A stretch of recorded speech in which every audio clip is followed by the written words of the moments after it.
വർഷം പോയി. അച്ചായൻ വീട്ടിൽ കേട്ടിരിക്കാൻ പോലും സമ്മതിക്കാതെ ഞാൻ പിന്നെ നിർബന്ധിച്ച് അച്ഛൻ ഒരു വെച്ചിരിക്കട്ടെ എന്ന് പറഞ്ഞിരുന്ന് മുള്ളിമേ നിർത്തുന്ന പോലെ അച്ഛൻ ഇറക്കി വിട്ടു.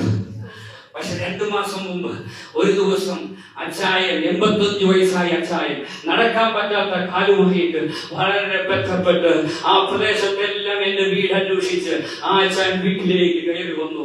എന്നിട്ട് പറഞ്ഞു, പാസ്റ്ററെ, ഇന്നലെ രാത്രി എനിക്ക് ഉറങ്ങാൻ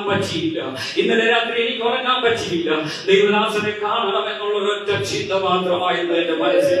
അതെനിക്കൊരു ഭാരമായിരുന്നു, എന്റെ അകത്തൊരു വേദനയായിരുന്നു. അങ്ങനെ നടക്കാൻ പറ്റാത്ത കാലുമായി 85-കാരൻ അച്ചായനെ ദൈവം വീട്ടിലേക്ക് അയച്ചു.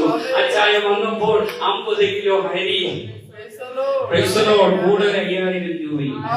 ഇന്ന് പകലിൽ നിങ്ങൾക്ക് വിശ്വസിക്കാമോ? നിനക്ക് വേണ്ടി സംസാരിക്കുന്ന ഒരു ദൈവമുണ്ട്, നിനക്ക് വേണ്ടി ഇടപെടുന്ന ഒരു ദൈവമുണ്ട്. ഹല്ലേലൂയ. നിനക്ക്